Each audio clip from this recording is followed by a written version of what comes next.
Today, we're very lucky to have Aaron Benanov here with us to discuss the effect of the pandemic has had on workers in the United States and around the world, hopefully in a broader context of trends in global political economy. We'll also have the chance to talk about automation and his recent book on the topic. And after about 45, 50 minutes or so, we can turn to the audience questions, which you could submit directly to Nadia through the Zoom Q&A chat function, I believe. So with that, my guest today is Aaron Benanov, who's an economic historian and social theorist currently based out of Humboldt University in Berlin. His scholarly and popular writing spanned the 19th and 20th century global economic history, economic development, unemployment, and inequality. His first book, as Michael mentioned, is titled Automation and the Future of Work. It was published just very recently by Verso Books, and it's a wonderful expansion of his two-part New Left Review articles that challenge this idea that automation was eliminating jobs and instead insists that focusing on slow economic growth as the source of underemployment and unemployment in today's contemporary economy.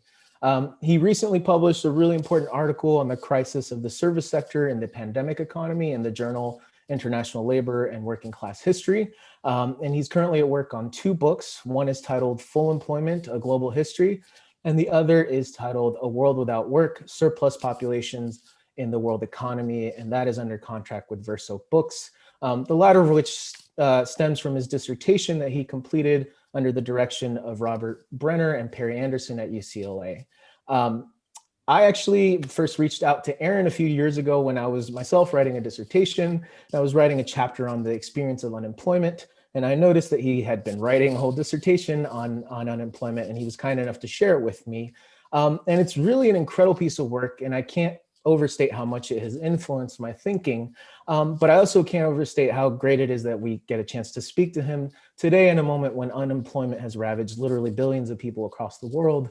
And underemployment and immiseration has just become a sort of a contemporary permanent sort of inflection point in our political economy. So for today, I want to start with a few questions on the US economy, then hopefully zoom out and look at the crisis and how it's been experienced around the world.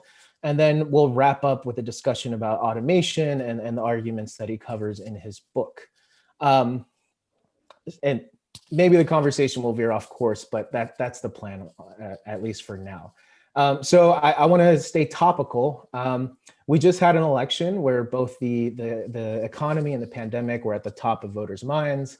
And I know Aaron has a very particular view on this, so I want to draw it out by sort of giving the conventional wisdom here that I think is forming among many people that I don't think is entirely a straw man, but kind of an incomplete view of US political economy in recent years.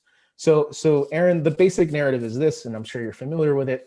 It's the idea that the Obama recovery effort from the financial crisis was sluggish. It did reduce unemployment, but it did so at a really slow pace, and it didn't do enough to raise wages or to repair the mass amount of harm experienced by working class people in the United States. And for the past 3 years or so, despite Trump's depravities and all his faults, there is this widespread belief that the economy has actually done remarkably well under his administration.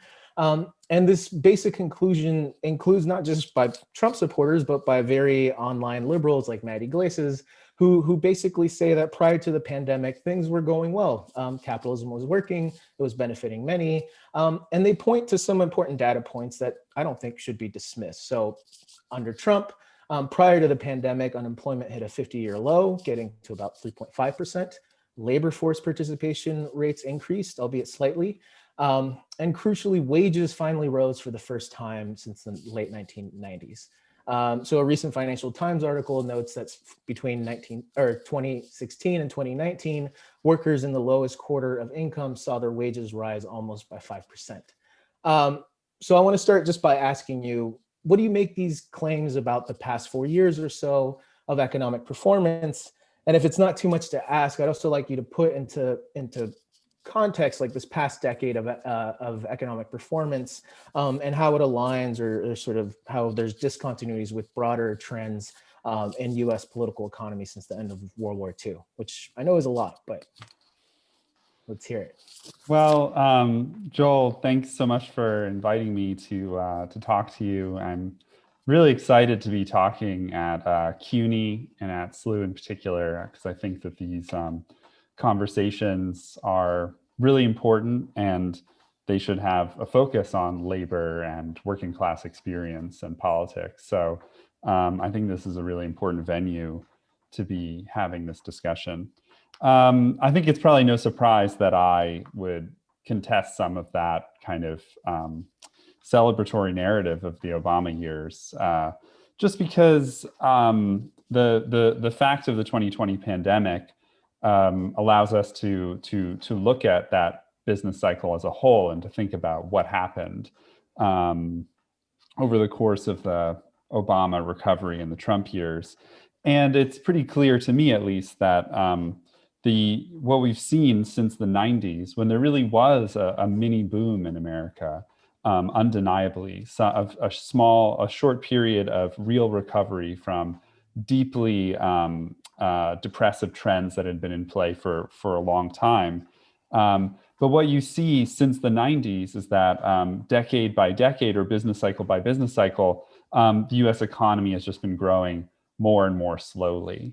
And that slow growth in itself, I'm sure we'll have a chance to talk about it, has really affected the capacity of the unemployment rate to function as a measure of the overall demand for labor, especially in the United States, where the unemployed have so little access to unemployment benefits. We have a remarkably short period for a rich country that people are allowed to draw on their benefits, and that's happening right now. Many people are falling off the rolls since this crisis has lasted more than 6 months, and 6 months is usually how long unemployment benefits last. But the longer term effect, I mean, even the Fed, right before the Corona crisis hit, was announcing that full employment was not functioning as it was supposed to, precisely because the rate seemed to be so low. And yet, according to the Fed's own analysis, there actually wasn't the kind of tight labor market that you would expect to take place under those conditions. And just very briefly on this, not looking at the real wage growth, but nominal wage growth. So just not accounting for inflation. You see a pattern over the past, 50 or so years, where in the past, before the past 50 years, so during the kind of golden age of capitalism, during recessions, unemployment would rise and then it would fall very quickly. And then you'd have wage growth over the whole cycle.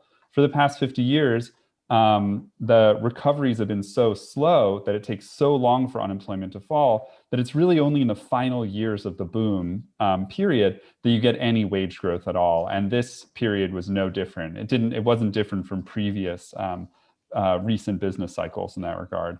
And even though unemployment rates got to, as you said, a 50-year low, it was never the case that nominal wages grew at a rate of 4%, which was the kind of peak level that they had tended to hit in previous recessions.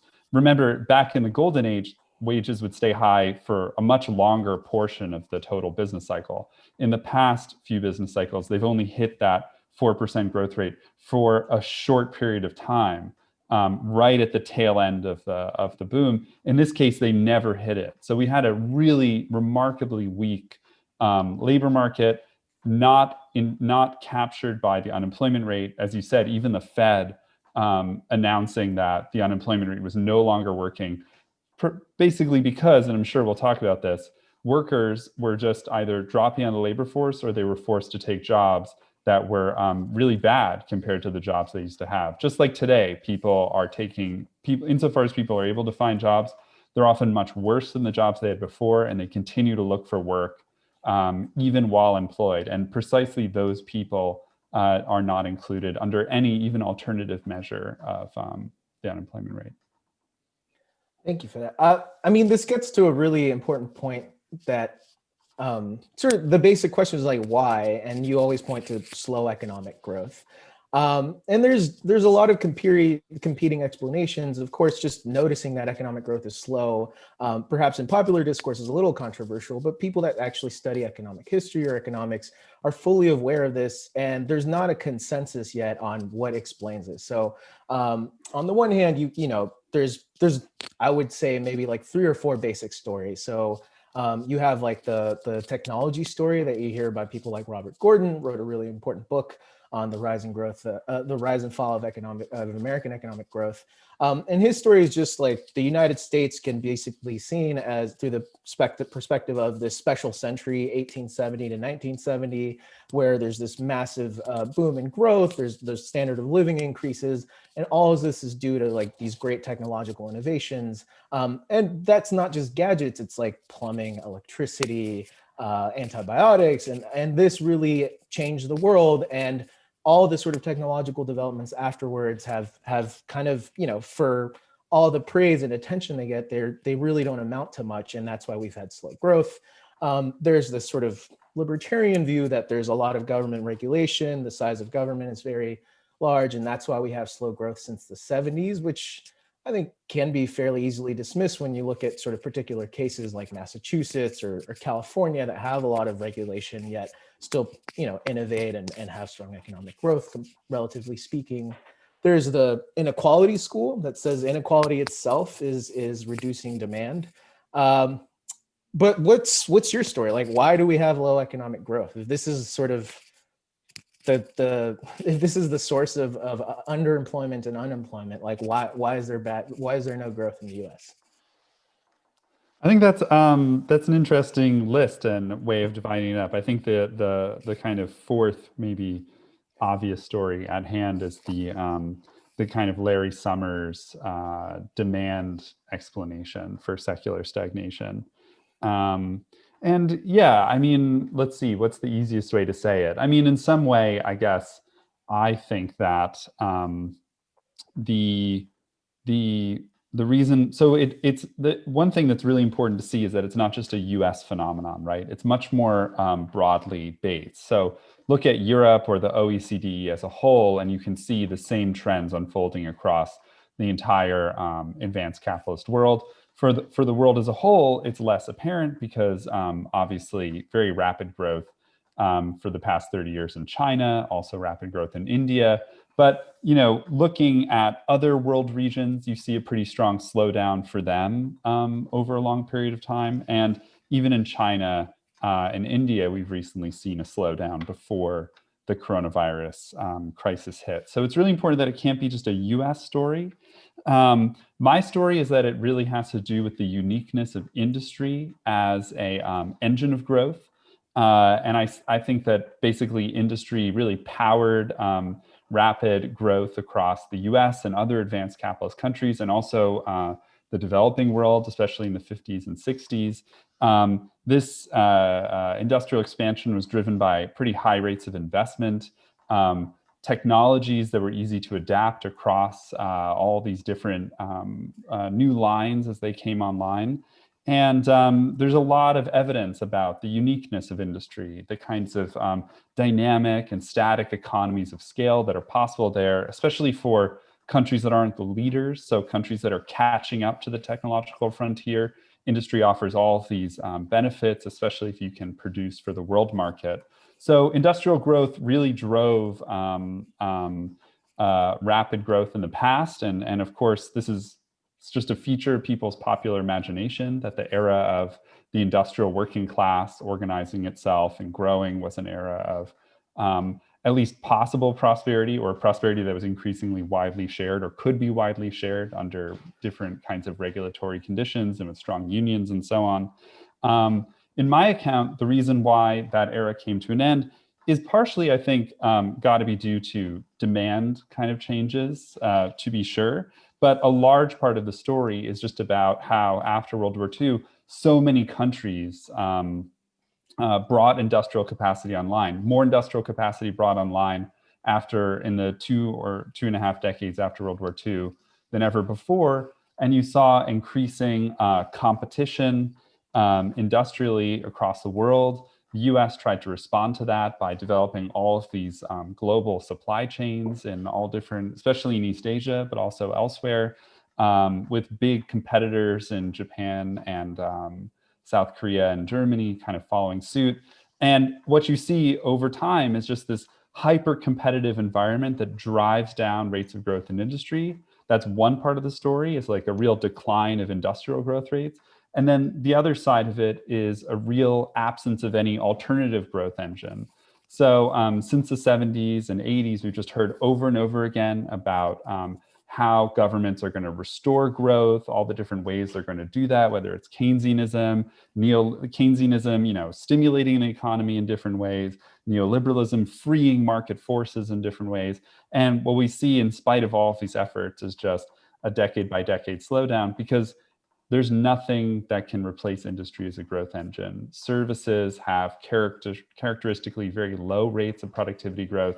And especially insofar as those services are provided by governments or subsidized by them, the governments have just responded to slowing growth with waves and waves of austerity. And that, of course, put many countries in a really bad place facing the pandemic. So we just have a systemic slowdown, and it's very difficult to explain it, I think, either just as a technology story like Gordon does, or just as a demand story. I think you need to have this kind of structural account. Where are the sources of growth in the economy sectorally? Where are people working, and what kind of possibilities are there then for growth? If you haven't read this, you can ignore this question, but we can move on, and because you bring up a really good point about the service sector. But I'm going to butcher his name, Dietrich Vollrath. He wrote this book, Fully Grown, and his story is a demographic story. Basically, it's you have a huge demographic boom after World War II, so you have a lot more inputs. Once they start, and that sort of leads to a lot of growth. Once they start aging out, and countries are done industrializing, you have sort of slow growth and a shift to services. And he sees this as a success story. Like, yeah, growth rates are slow, but countries are better off in a lot of ways. I know you talk about demography and sort of the baby boom in a lot of your research. So what do you make of that argument? Is it just... I have to read that book, so I can't comment exactly on his theses, not having read it myself. That's fair. But I think that one big problem with that story is that it doesn't seem to deal well with the global story, right? I mean, you have countries that are experiencing what's called the so-called demographic dividend. They have a growing labor force as a portion of their total population, because more people are in those middle working ages than are either very young or very old. And of course, for many countries, the demographic dividend has turned out to be a real demographic burden, because as all of these people are aging into the labor market, the fact that the economy isn't really creating jobs for them mean that instead they're having to survive in the informal sector, where people are just working with technologies that have been outdated, since basically the supermarket, and just technologies that the issue here is not the unavailability of labor, right? It's some deeper structural problem in the world economy. But I do think that at least in the West, and eventually for the world, the decline in the working age population and the rise in the elderly population, that is a drag on growth. And it's also had a really important political effect, because the people who have been benefiting from asset appreciation, which is what's replaced a lot of growth in the economy, are generally older. And so it's creating different kinds of tensions, which I think people have done well to examine, right? The kind of age-based differences in who benefits from asset appreciation. So I definitely think that's an important story. I find it really weird when economists treat deindustrialization and slow growth in general as a benign phenomenon. I mean, we just live in a world where, wages have been very low or haven't grown very quickly for many workers in the economy, not just young people, but tons of workers have experienced stagnant or slowly rising wages against, really rapidly growing expenses for all kinds of services that they need, like healthcare and education. And at the same time, we have governments that are responding to slow growth by bailing out really big financial corporations that can never seem to make money for more than a few years without, blowing up bubbles and generating huge amounts of debt. And, and then visiting austerity on the kinds of essential services that people need. So the idea that this is a kind of, we're just sort of like skating across the finish line of economic growth in this kind of celebratory way just seems to me to be a pretty absurd account of what's going on. Yeah. Agreed. But so let's talk about like the jobs that do exist. We have this category called the service sector, which is a little incoherent because it includes like people from like options traders to teachers to fast food workers.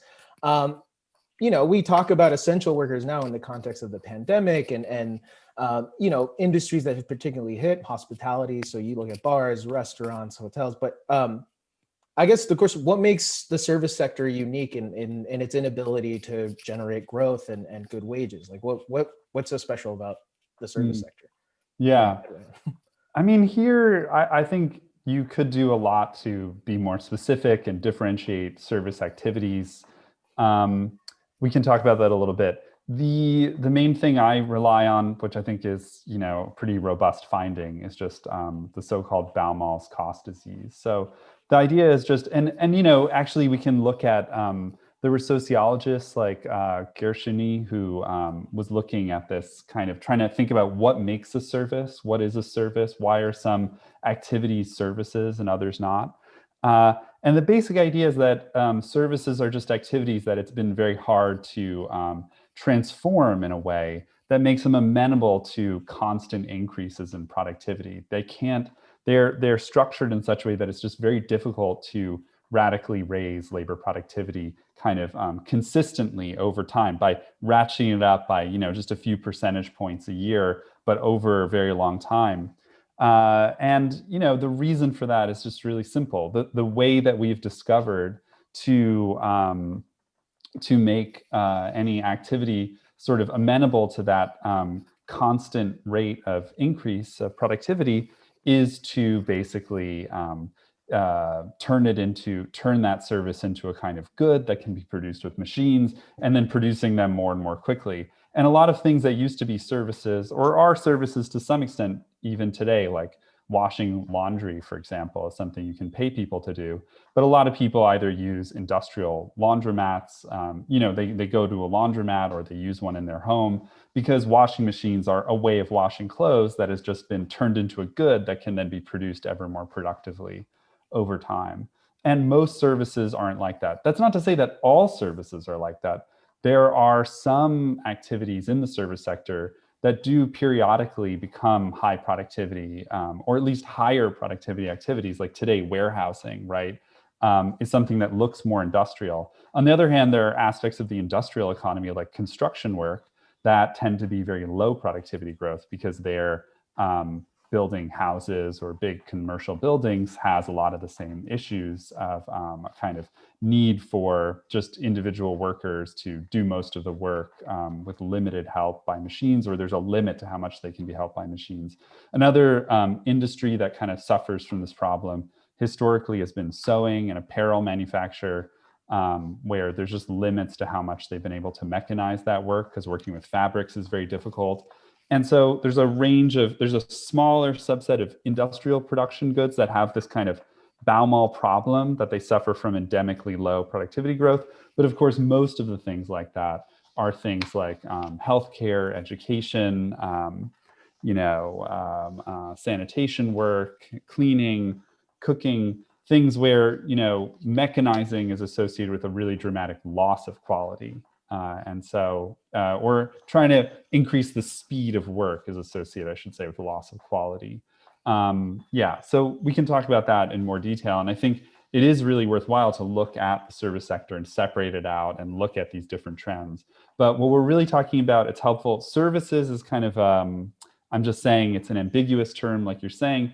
It's really the differences between activities where low productivity growth is endemic, or aspects of the process that can be highly mechanized leave behind a very large endemic low productivity subset of activities, and those for which kind of constant increases in productivity can be achieved.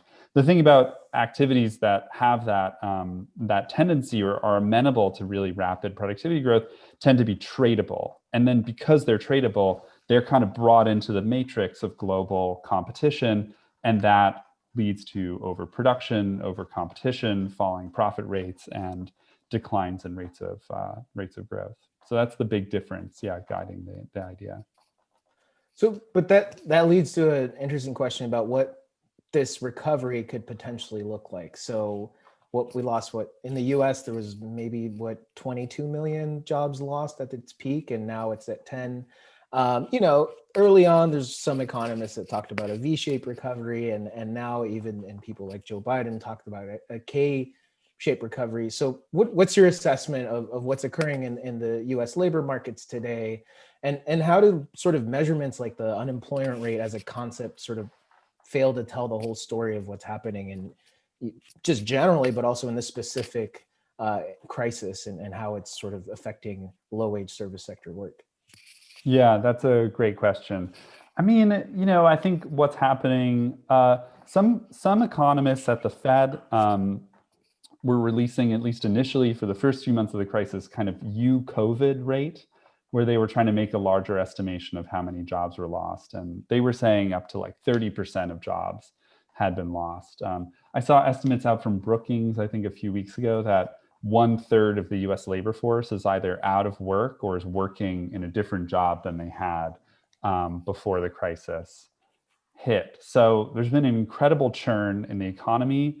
Many people who found work, of course, are working at jobs that earn them a lower income than before. We've seen working labor incomes that is falling over this period. So it's just really devastating. And yet, it's really, I mean, there's so much to say about this.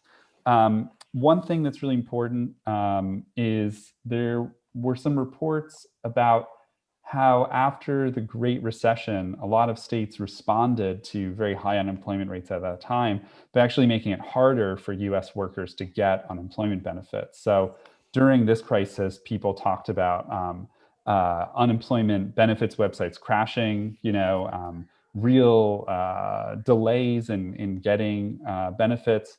And those were not, that's reasonable because this was just an incredible loss of work, right? It was unprecedented, and these systems wouldn't have been made to handle that. But on the other hand, there's a lot of evidence that many US states really tried to make it harder for people to access those benefits. And the US has a very low percentage of the unemployed actually managed to get access to benefits, right? And what that means is that people, either they have to drop out of the labor force, and we've seen, a really unprecedented movement of young people back into their parents' homes because people just are coming out of school and they're not able to find work and they're forced to live back at home.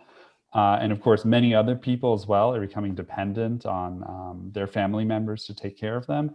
And then other people, because they can't get benefits or because their benefits run out, they're forced to take low-wage jobs. So unfortunately, this kind of U-cove hasn't been updated recently. The alternative measure of the unemployment rate that the BLS provides still has that rate up at around, I think, 12% in October, which is very high. And so, I think it's very likely that the recovery will slow down, especially as we head into the winter and things have gotten really bad, especially bad now. All of that said, one thing that's really interesting about the US response to COVID is that they forced workers to scramble to get unemployment benefits or make ends meet. But for at least a little while, or for a number of months, people were offered the $600 COVID payout. And that, as we know, it lowered the poverty rate in America, those payouts. So the US actually, it made people incredibly income insecure, incredibly employment insecure. It forced a major shift in patterns of employment to the detriment of workers, while internet monopoly billionaires just made out like bandits in those conditions.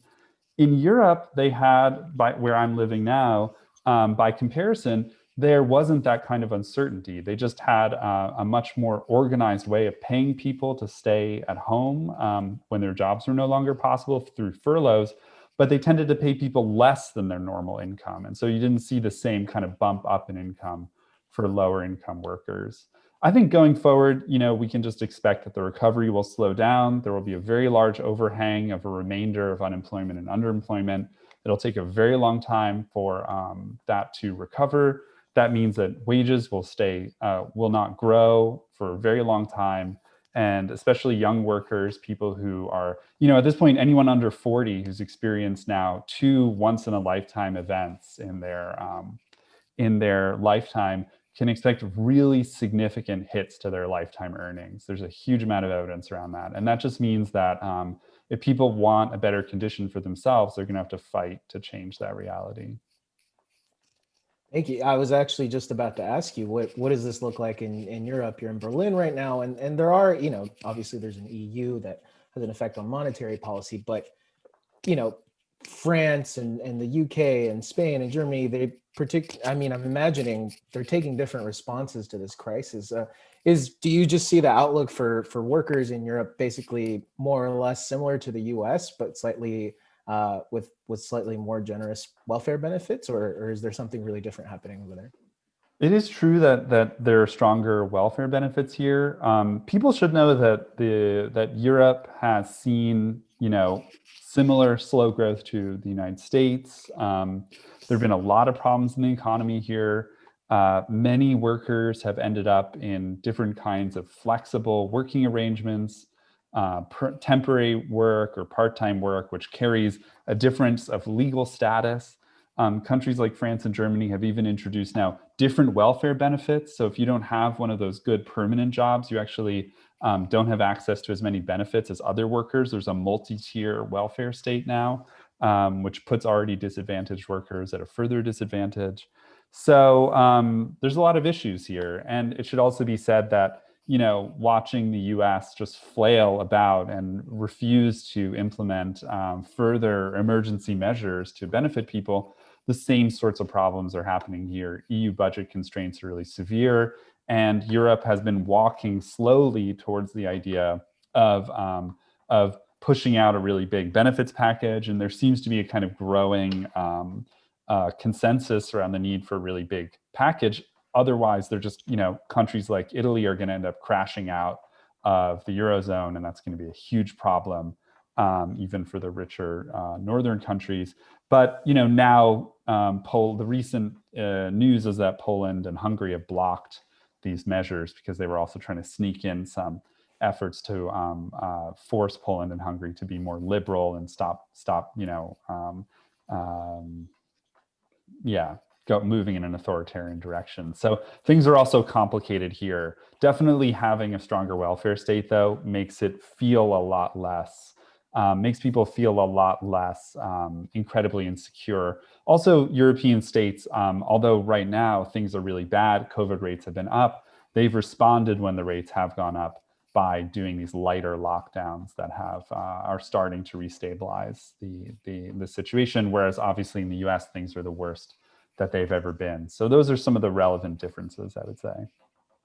Great. Well, I want to turn now to the developing world. And in June, I believe, the UN came out with this really short report on what's happening in emerging economies. And honestly, it was one of the bleakest things I've read in a long time. And I read a lot of bleak things. I'll just quote a couple stats from there. It says, and this was in mid 2020 in the summer. It said that emerging economies were expected to contract by an average of 3.2% in 2020, while countries like Mexico, Brazil, and South Africa were projected to shrink by 4.5%. The unemployment situation was, unsurprisingly, was pretty terrible. So in India, I believe unemployment exceeded 20%. In Brazil, that number reached over 14%. All that said, so I just kind of want to know what obviously the world is a big place and countries are very different, but just a general sense of what this looks like in developing countries. And also keeping in mind that sort of things like GDP and unemployment might be a little bit trickier to understand there because the informal sector is so large. So maybe if you could just speak to those issues, I'd be really interested to hear. I mean, the situation outside of the advanced countries has been really devastating for a few reasons. One is that over time, they've become so much more trade dependent in the kind of neoliberal era. And for many countries, the tsunami of COVID arrived first as a really intense trade depression before the virus actually hit, right? And that had huge ripple effects throughout much of the world. Many countries, I think 90% of countries went into some kind of lockdown to try to prevent the spread of the virus. That had huge effects, not only on formal employment, which would register in the unemployment numbers, but also just on a lot of self-employed people who make up a very large share of the world economy's labor force, who will never show up in unemployment statistics because they don't lose their jobs, they just lose income, right? So I think the ILO said that the bottom billion workers in the world saw an income loss of around 60% due to the corona crisis. There was evidence from many different places in the world of people foregoing spending on food. So rates of absolute poverty and hunger were increasing. And it's a really devastating situation. Countries have also not really recovered fully from the Great Recession, which also had pretty major effects. Debt levels were higher in the developing world than they had been a decade earlier. And it's really important to know that that I think something like 85 to 90% of all of the stimulus that's taken place worldwide has happened in the advanced countries, and it has been for the advanced country workforces.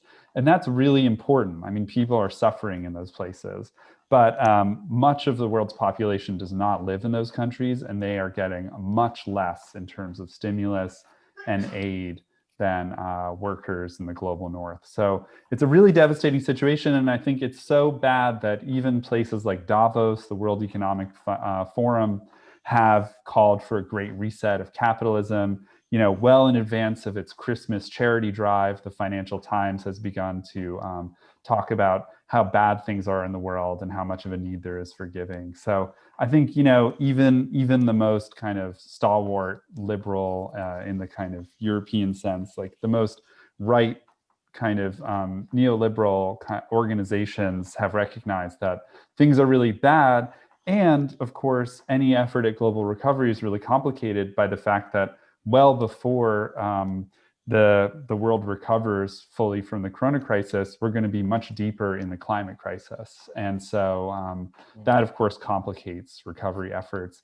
It's also a kind of opportunity, right, to really transform what the economy looks like. And I think more and more people recognize the need for some pretty big transformation in how the world economy is organized. But we have yet to see that really stick or transform in the way that happened, for example, after World War II, which was, of course, a very different kind of global catastrophe, and at a very different time in terms of the balance of political and class forces. Well, I mean, this question of how to transform the economy or capitalism or get rid of it actually leads to these next two questions. One has to do with automation and the subject of your book, but before that, this interview is hosted by a labor school. So where's the labor movement in all this? What does that look like in Europe? And if you can tell us something about the US or certain particular developing countries, how are they responding to this? Like, what's happening on the ground?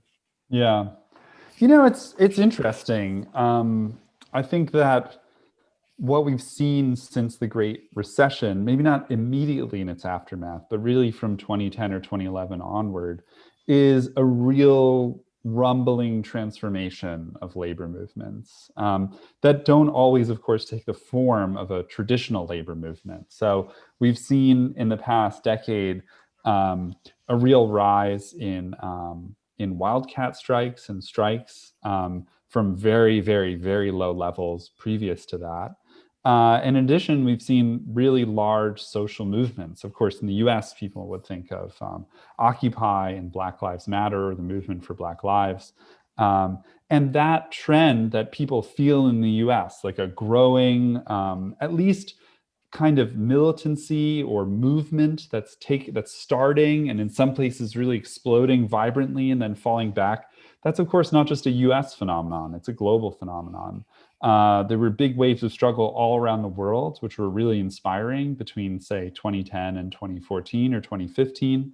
And then after a few years of dormancy, or at least not the same level of like global spread of movements, really in towards I think the end of 2018 and then 2019, we saw really, really big movements all around the world.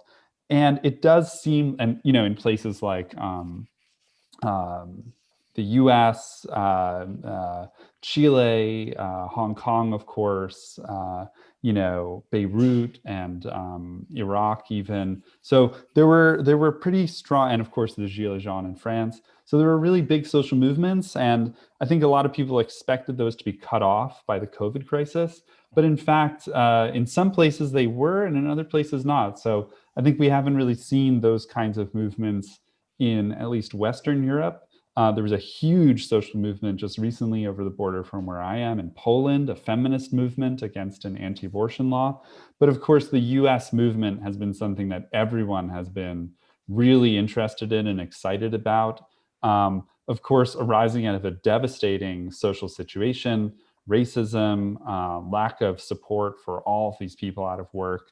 And yet, it's also really inspiring. So I think we're probably at the beginning of something really big and transformative. And you are also seeing that just in terms of the kinds of policy ideas, but also visions of a broader political transformation that people are open to. And two of the big ones that, I talk about a little bit in my book as sort of trending a little bit in this direction, even if I'm critical of them, are proposals for a greater degree of public investment. Like maybe the most famous example of that is something like the Green New Deal. In Europe, it's called the Green Deal. There's also talk of green bonds, as well as basic income, right? So I think that those are things that, although I have my critiques of them, I think they indicate the beginning of a really big transformation. And obviously it's something that we should all be involved in and excited about, because that's where change is ultimately going to come from. So we only have 5 or so minutes before we move to audience questions, but you brought up your book, and actually that UN report that I cited has this line towards the end that says, quote, "The ongoing crisis may also accelerate automation, which will lead to the disappearance of routine jobs, aggravating job and wage polarization, and exacerbating income inequalities. Altogether, this can lead to permanently higher levels of unemployment and further polarization of labor markets." So you have a book out. You have this thing called the automation discourse that you critique. So if you could just give us a quick overview of sort of your book and how it clearly, even this UN report that I think is really informative plays into this discourse. So I pitch your book for us. Well, it's 40% off right now on Verso, so it's a good time to snag a copy for yourself. There's also an article, just in case we're running out of time, that went up on the screen before we started by Dissent that summarizes some of it. That's been unlocked, so it's free to check out. But yeah, the argument of the book is that there really is this extreme lack of jobs. People are having trouble finding work. That's causing inequality to rise. People are right that situation is really bad.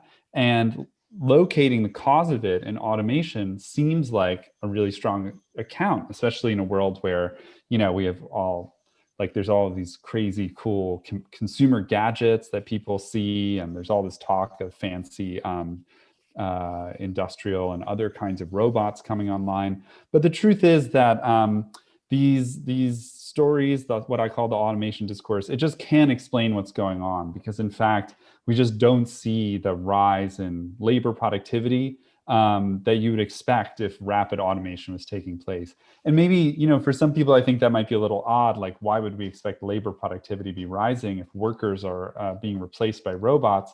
But what labor productivity rises is just the expansion in output, the expansion in production per worker, or per worker hour. So even if robots were replacing other workers, you, especially in those cases, expect to see productivity rising off the charts. But it's not doing that, especially in services or for the economy as a whole. Productivity has just been growing at a historically sluggish pace. And so I say that the real reason that this is happening is not a rapid automation of production, but an increasingly stagnant economy. It's not that jobs are being destroyed faster than ever before. It's that jobs are just not really being created. And in order to get work, people are having to give up more and more. They're in a very weak bargaining position. As supporting evidence, you should just know that, the investment in things like robots, just, fixed capital at all, has been in the last 10 years during what some people are calling a really historic Obama recovery. It was the slowest pace of accumulation of fixed capital in the post-war period. It was just remarkably slow. And everybody knows who's an economist that that's what's going to happen into the future. The COVID crisis has saddled companies with a ton of debt and a ton of uncertainty about the future, and you can expect investment rates to be very low. When I was working on updating my book, I was on the lookout for just any real examples of COVID-induced automation, because there were so many stories in the news about it. And one really impressive story I found was about Walmart. Walmart was investing in all of these robots to, do inventory checks and clean. And so I wrote about that in my book and in the Dissent article. Here's one example I could find anyway of this really happening. And just a few weeks ago, Walmart announced that they were ending that contract, that in fact, it was much easier still to use cheap human labor rather than to get these glitchy robots to do that kind of work. It's not to say it couldn't happen at some point in the future, but as an explanation of what has happened or what's going to happen in the near future, it just doesn't shape up. And so my book is about how, even though robots aren't taking our jobs, we should fight to make a world in which we all work a lot less and have a lot more free time, because that we can do that even without advanced robotics. We could do it now. So that's my pitch for the book. Check it out, and take some questions. Yes. I'm going to be selfish and have one more question, and then we'll move on to these audience questions. There is a lot, but I have to admit, I feel a little bit guilty about this, but I haven't read the whole book yet. I've read the New Life Review articles on which it's based. I'm waiting for my free copy. But on the question of things being free, the last chapter of this book is titled Necessity and Freedom, which of course comes from volume 3 of Marx's Capital, when he talks about the realm of freedom and the realm of necessity. And I have to admit, one of the things that's been most sort of heartening and inspiring for me is that a lot of the discourse on the left is once again sort of reclaiming freedom as its value. But this is all in a context in which market freedom is sort of the predominant understanding of it. So I just really quickly, before we move on to these audience questions, like what do you mean by freedom? And how can we achieve this kind of freedom? And what does post-scarcity look like? What does it mean substantively? Yeah, that's a really great question, and one that I've been devoting a lot more of my time now to fleshing out. But in essence, I think, there are a number of important reform movements coming online right now, but we should really measure those against a vision of a world that we think is possible and that we could build, and a vision of a just and more enjoyable and sustainable future. And it seems to me that the way that we would get there is by taking over, by some means, the infrastructure and the capital, the kind of, buildings and equipment and everything else that makes up the productive world that we have today. We have to take that stuff over. We have to reorganize work so that people who are currently overworked get more of a break, and people who don't do any meaningful work in their lives can share in some amount of meaningful work, which would have the result of reducing the average amount of work that people do in general. So work sharing and work reduction, transformation of household tasks. And then basically many things that are currently things that people have to depend on the market to get need to be freely given. And that includes things like food, healthcare, housing, access to means of communication and transportation and so on. All of that stuff needs to be turned into a public good or service, and integrated with other important goods and services, and made really great so that people feel very secure in their lives, that they face their future in an open way where they say, look, not how am I going to make a living, but what am I going to do with the time I have on earth? And I think that people who are really secure in that way and have free time will not just use it, if they want to just hang out and chill, that makes a lot of sense. So many people are overworked. We all need to chill a little bit more, myself included. But I think that given that kind of freedom, people will do stuff with it. They'll do really amazing things. And I think we should imagine a world in which people have a lot of unstructured time to organize with other people, form all kinds of associations, whether they're associations for making music or, or starting new dance and fashion movements or whatever. I think we focus way too much on business innovation and not enough on art and cultural, educational, all other kinds of innovation that make the world actually enjoyable to inhabit, as well as scientific societies and, clubs for making things and everything else that I think people would do if they had a really free life and thought, what do I want to do with my life? We have the technologies to do that already. What we have to do is figure out how we can organize ourselves, not in a kind of bad, faulty Keynesian economy of the mid-20th century, which actually never worked as well as people say and left a lot of people out and still had very high levels, though much lower than today, still had pretty high inequality between capital and labor. Not horrible centrally planned Soviet or Eastern Bloc countries, which had autocracy and didn't have freedom. We have to find a new form of new vision of emancipated society that's adequate to the kind of work we do today and the kind of dreams that we have. So I don't think that's something for one person to sort of announce their blueprint for society, but I think it's something that as these movements are growing in the present and as capitalism seems to offer a bleaker future for people, that people are trying to figure out what that positive vision of the future is. And that's what I think we should all, not all, but we should it's something really important that we should spend more time thinking about. Thank you. That's incredibly moving. So there's a bunch of questions. I don't know if you could just open up your chat function. You can see them.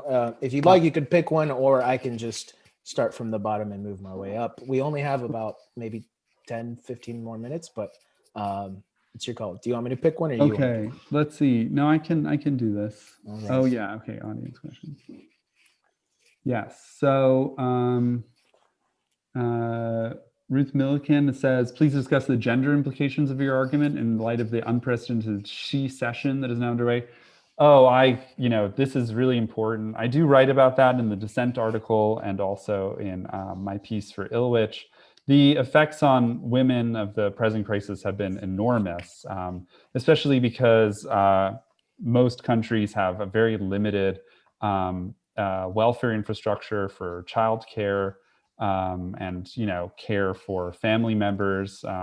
And that just means that not only are women employed in more in frontline industries, like making up a lot of the nurses and retail workers who are either losing their jobs or are working under more hazardous conditions, women are also taking on an immense burden of care at home, even when their partners are also staying home. So there has been the effects of this on women have been incredibly devastating. And I think it just shows all the more the need to really, just for the past 30 or 40 years, transformations in gender and work relations are a really big part of the story of the transformation of the economy, not only in the West, but really across the whole world. And these are things that the capitalist economy just has a lot of trouble dealing with. And we're going to need to see a really big change in how we organize childcare, just to make a fair and sustainable economy for women. And that isn't only about childcare, obviously. It's about a whole range of other household reproductive and community reproductive services that have just been completely devalued by the society we live in. So Paula, I think, has a really important question about economic growth and environmental destruction, if you want to take that up. Yes. Historically, economic growth has coincided with environmental destruction and accelerated climate change. You hinted at the possibility that the Green New Deal might offer an alternative to environmentally destructive growth. Please elaborate further on the viability of this. Yeah, so I think that, initially people advocating the Green New Deal from the left did seem to think in a way that I was not convinced that green growth really was possible and ecologically sustainable. I personally think that the evidence there is really lacking. Like, it seems to me that pretty obvious that, for example, giving everyone an electric car is going to be a really terrible way to deal with transportation, and is not a globally viable plan. We just can't make cars for everyone in the world. It's a very rich country centric conception of how to solve the climate crisis. What we need is a major increase in public transportation, public housing. There's so many things that are not going to be possible to do by states providing infrastructure that private companies then run on. We're going to have to do things much more rationally and environmentally consciously, which means providing all kinds of really great public goods and services that would have to replace a lot of the stuff that people are buying and just throwing away. That doesn't say there isn't a big role for individual purchases and stuff like that, but it just seems apparent to me that really sustainable visions, especially sustainable visions that aren't just focused on how the US can reduce its carbon footprint, but how the world could change, especially because so much of the world still needs to, there's so much development that just has to take place in the world, and rich countries have to reduce their carbon emissions to make room for that development. So I think that the debate between Green New Deal people and degrowth people has been really fascinating. I'm not an expert in that topic, but I find it really fascinating, and I think that it's something that we have to figure out. It's really, really important.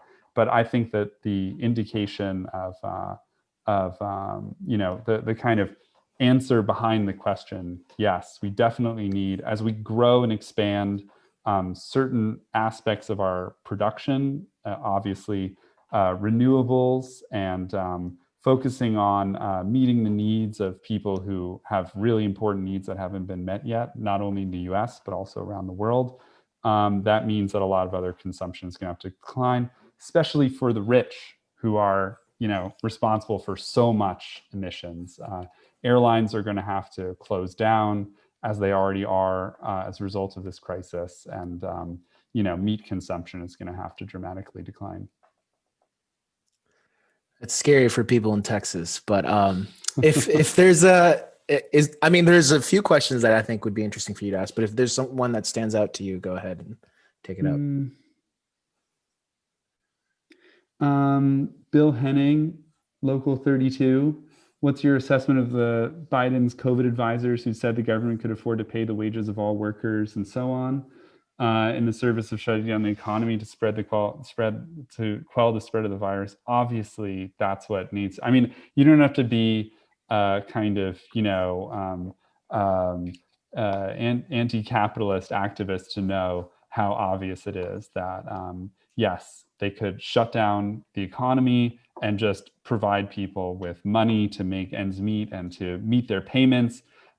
Even that's a little bit more complicated. Shouldn't landlords take some kind of hit? Should we be paying people so that they can pay their landlords so that landlords make their full income from rental properties?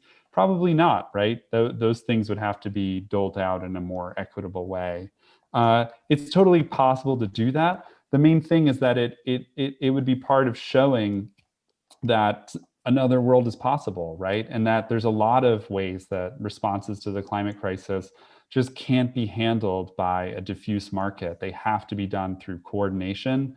And I think the thing that's the most scary to people at the top, in governments and business elites, is the idea that people organizing themselves, if they had access to the kind of resources that are out there, but are not usually accessible to normal, average, everyday people, that they could make changes, and that would change the balance of power in ways that would have long-lasting effects. So yes, that should be what happens, but I think we're really going to have to fight for things like that, and fight for things like that also to be more transformative than they would be imposed by even a Democratic administration.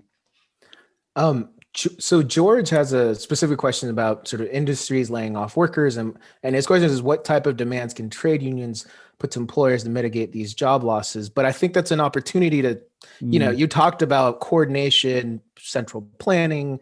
What in this future that we're trying to imagine and achieve, what role do sort of traditional trade unions have? Um, yeah.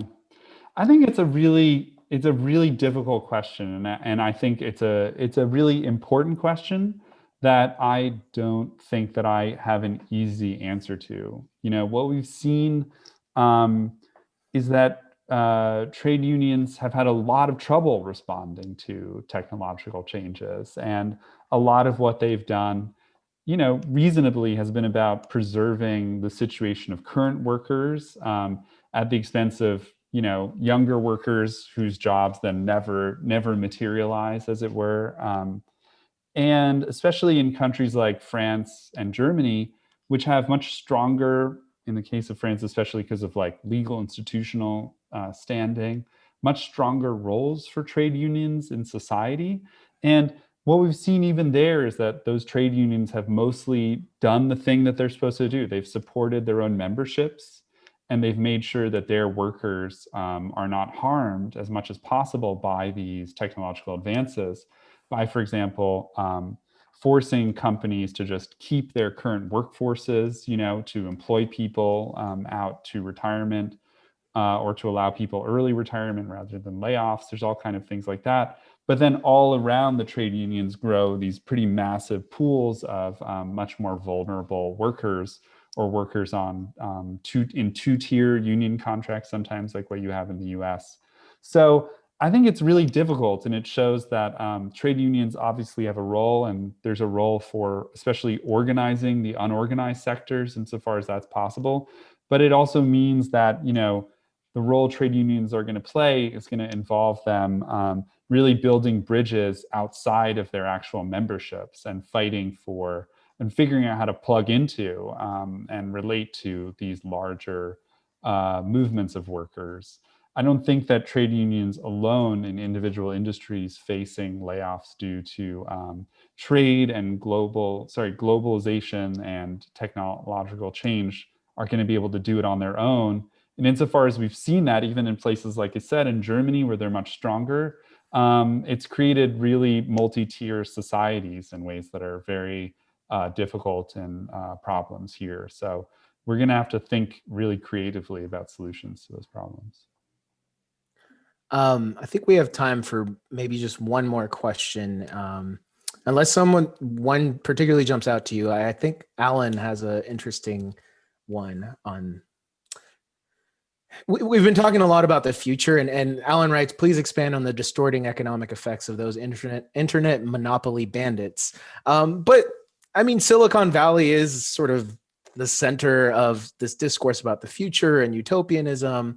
In my undergraduate class, we had Ben Tarnoff come and talk about the tech workers organizing, but just more generally, like talk about its role of sort of Silicon Valley, what it does in the economy, and what sort of sort of critique, I'm assuming critiques you have about like its place in the future. Yeah. I think increasingly, the shines come off Silicon Valley, right? People know that those companies, while initially offering products that seem to promise a world with less loneliness and more interconnection, that in fact, these products are highly, like Facebook and Twitter and whatever else, are highly addictive. And that's no surprise. I mean, these are companies that are spending a lot of time trying to figure out how to keep your eyes glued onto the screen. It's really disturbing. And that's why a lot of tech workers who work on those kind of products are themselves like neo-Luddites and try to really reduce the amount of time they spend on them. So, I think a lot of them are glorified advertising companies that have managed to take as much advertising as they can from other traditional sources of media. And they just really pump themselves up as these incredible innovators in a way that I think turns out now to be much more limited. Now, that's not to say that I'm against tech workers. I think tech workers are really waking up to this reality. And as a result of that, tech workers are really fighting for change. And I think that that is one of the most interesting things happening in the US today. Organizations like the Tech Workers Coalition and tech workers organizing, because, you know, tech workers, they're the kinds of workers who are motivated, who cannot but be motivated by something like intrinsic motivation. They have a lot of autonomy in their work. They use skills, and they feel like their work has a social purpose. And seeing how bad Silicon Valley leadership has been, has really stabbed that sense that they have a purpose, right? A real social purpose. And that's why I think they're realizing that and kind of organizing against it. But that is exactly, I just want to say, that kind of autonomy, purpose, and skill that workers in tech have to be afforded because of their nature of their job is something that could be extended across the whole workforce. We could really have everybody, you know, from tech workers to cooks and cleaners, be organized, have more autonomy and control over their own work, and really through that autonomy and control and control over the development of their own skills, also develop or enhance their own sense of purpose and meaning in their work. So I'm in favor both of a really extreme reduction in the amount of work that people do, but also in a transformation of that work to make it more fulfilling for people. And I think that that's possible. I don't think that that is the aim of Silicon Valley. I don't think that has anything to do with the kinds of technological changes they're making. Even as Amazon was talking about how amazing their warehouses were and how they were going to be fully automated or were going to be increasingly automated, they were investing in all kinds of surveillance of their workforces, and recent reports showed that they have just a huge rate of industrial accidents in their plants. And of course, that's true as well in the, you know, assembly plants that places like Apple run in faraway countries like China. You know, and it's just it's just terrible. It's really, you know, we're going to have to take over and transform the tech industry. That's going to be a really big part of any vision of a positive future. Thank you so much, Aaron. One of my students actually works at Amazon, and we often think of surveillance now with these tech companies as being very high tech and fancy. But she told me that they actually just follow you into the bathroom and to make sure you're not organizing your fellow coworkers. So, but that's a good note to end this discussion on. We talked about sort of deindustrialization, the rise of the service sector, and its implications for economic growth. We had a chance to discuss how the pandemic has affected U.S. workers in Europe, and workers in the developing world. And then we had a really, I think, illuminating discussion about your book, not just how the automation discourse doesn't get political economy exactly right, but also that it provides a chance to sort of imagine a better, freer world. So with that, I just want to thank you so much for taking the time. I know it's probably late over there in Berlin. And I also want to thank Michael and Nadia, and I think Michael's going to make some announcements, but other than that, it's a wrap.